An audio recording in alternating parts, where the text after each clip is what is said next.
Assalamualaikum warahmatullahi wabarakatuh. Perkenalkan, nama saya Adinda Nursoliha. Saya perwakilan dari kelompok 3. Di sini akan sedikit membahas mengenai peran bahasa dalam retorika. Jadi bahasa itu apa sih? Bahasa merupakan sebuah alat atau media yang digunakan oleh makhluk hidup untuk mengungkapkan, mengekspresikan, mengemukakan pemikiran, perasaan, pendapat, gagasannya, yang dimana dengan ini bahasa menjadi media komunikasi antar makhluk hidup, begitu. Lalu bahasa juga berupa suatu lambang bunyi yang dikeluarkan oleh indera ucap kita. Tapi tidak hanya itu, ragam bahasa juga berupa makna dan isi dari gagasan seseorang. Seperti misalnya bahasa nonverbal ya.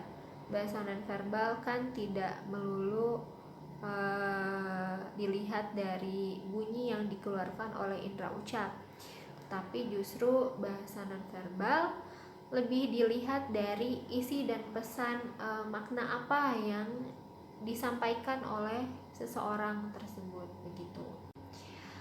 Lalu ada ragam bahasa.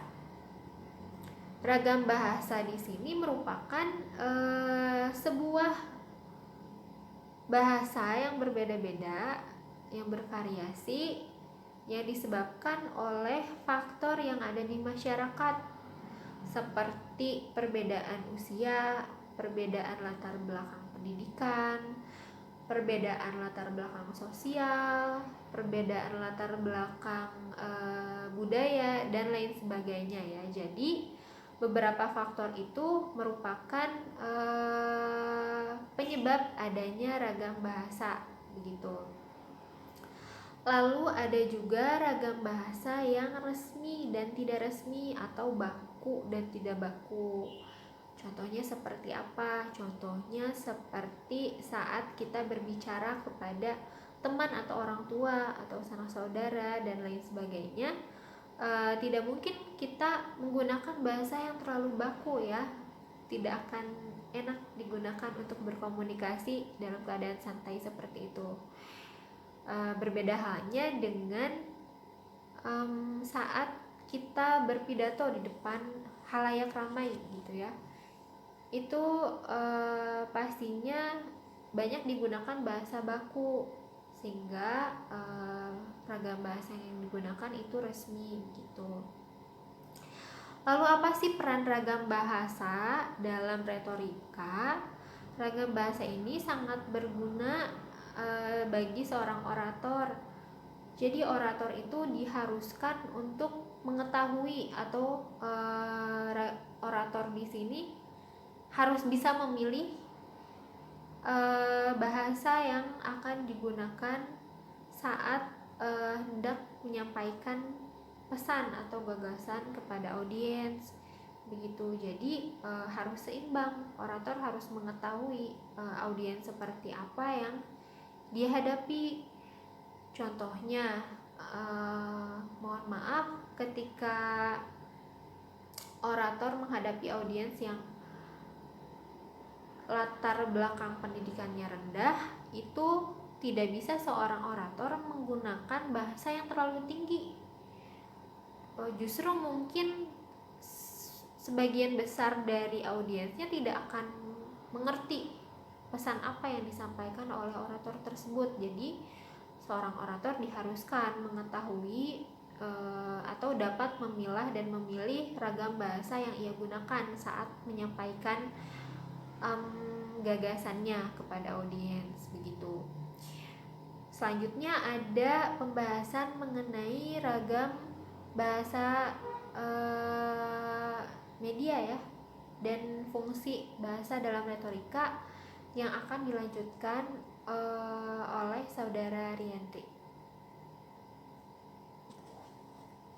Bismillahirrahmanirrahim. Baik, untuk pembahasan yang kedua yaitu ragam bahasa berdasarkan media. Ragam bahasa dibedakan menjadi dua, yaitu ragam bahasa dengan lisan dan ragam bahasa tulisan. Ragam bahasa lisan ini merupakan suatu kata yang dihasilkan oleh alat ucap atau organ of speech. Dalam ragam bahasa ini memiliki beberapa perbedaan dengan ragam bahasa tulisan. Dalam ragam bahasa lisan, kita harus memperhatikan beberapa hal seperti tata bahasa, kosakata, serta lafal dalam pengucapannya. Karena dalam memperhatikan hal-hal tersebut, pembicara dapat mengatur sendiri tinggi rendahnya suatu suara yang dikeluarkannya. Mimik ekspresi yang ditunjukkan, serta gerak tangan atau isyarat untuk mengungkapkan ide yang pembicara bacakan. Sedangkan ragam bahasa tulis merupakan bahasa yang dihasilkan dengan memanfaatkan tulisan-tulisan dan huruf sebagai unsur dasarnya. Dalam ragam tulis ini, kita juga harus memperhatikan beberapa hal seperti tata baca penulisan, karena dalam bahasa tulis ini, kita dituntun untuk tepat dalam pemilihan unsur kata bahasa seperti bentuk kata, susunan kalimat, pilihan kata, dan juga penggunaan tanda baca dalam mengungkapkan ide kita. Ketiga, ragam bahasa berdasarkan situasi dan pemakaiannya. Terbagi menjadi dua, yaitu ragam bahasa baku dan ragam bahasa tidak baku. Bahasa baku adalah bahasa yang digunakan situasi resmi di mana pembicara atau penulis dituntun untuk bersikap sopan terhadap pendengar atau pembaca seperti dalam ceramah, pidato, seminar, dan diskusi. Bahasa tidak baku merupakan ragam bahasa yang berbeda dengan kode bahasa baku dan digunakan di lingkungan yang tidak resmi seperti dalam keadaan santai, seperti dengan keluarga, teman, di pasar, dan lain-lainnya. Selanjutnya ada ragam hukum. Ragam bahasa hukum adalah bahasa Indonesia yang corak penggunaan bahasanya khas dalam dunia hukum. Oleh karena itu, bahasa hukum Indonesia haruslah memenuhi syarat-syarat dan kaidah bahasa Indonesia. Salah satu ciri yang paling khas dari bahasa hukum yaitu penggunaan kalimat panjang dengan pola kalimat yang luas. Selanjutnya ada ragam bahasa sosial dan ragam fungsional. Dapat didefinisikan sebagai ragam bahasa yang sebagian norma dan kaidahnya didasarkan atas kesepakatan bersama dalam lingkungan sosial yang lebih kecil dalam masyarakat. Selanjutnya ada ragam jurnalistik. Bahasa jurnalistik merupakan ragam bahasa yang digunakan di dunia persurakabaran atau dunia pers atau media massa cetak. Bahasa jurnalistik adalah bahasa yang dipergunakan oleh seluruh media massa, termasuk radio, televisi, dan internet. Selanjutnya ada ragam sastra. Ragam bahasa sastra memiliki sifat atau karakter yang subjektif, lentur, konotatif, kreatif, serta inovatif. Bahasa sastra digunakan untuk menyampaikan emosi atau perasaan, menggambarkan fantasi dan lukisan angan-angan, penghayatan lahir dan batin. Berbeda seperti ragam bahasa ilmiah, ragam bahasa sastra lebih banyak menggunakan kalimat-kalimat yang tidak efektif. Ada fungsi bahasa dalam retorika. Adapun menurut Jacobs dan Goodman membagi fungsi bahasa sebagai berikut. 1. Fungsi referensial, yaitu bahasa yang digunakan sekelompok manusia untuk membicarakan suatu permasalahan dengan topik tertentu. Kedua, ada fungsi emotif, yaitu bahasa digunakan dalam menggunakan perasaan manusia. Seperti, contohnya rasa sedih, kecewa, gembira, dan bahagia.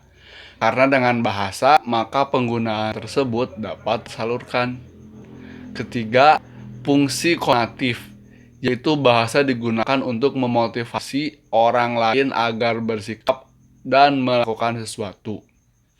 Keempat, fungsi metalingual, yaitu bahasa digunakan untuk berbicara masalah bahasa dengan menggunakan bahasa tertentu.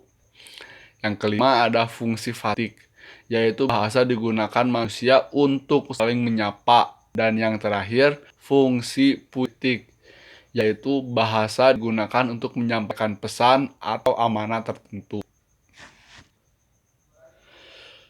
Baiklah, mungkin cukup sekian yang dapat kami sampaikan.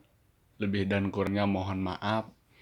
Maka dapat disimpulkan dari permasalahan di atas, yaitu bahasa dalam retorika memiliki fungsi yang sangat vital.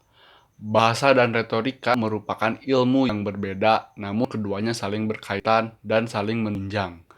Sebagai ilmu yang berkaitan dengan berbincang dan bertutur, tentu fungsi dalam bahasa retorika mencakup semua aspek dan pemakaian bahasa, terutama dalam mempengaruhi halayak luas, dari kelas bawah sampai kelas atas, baik itu dalam bentuk lisan maupun tulisan. Maka dari itu, dalam berretorika hendaklah orator memperhatikan aspek bahasa baik dalam pemilihan kata ataupun penggunaannya, agar apa yang disampaikan mudah dipahami dan diterima oleh halayak. Sekian dari kami. Wassalamualaikum warahmatullahi wabarakatuh.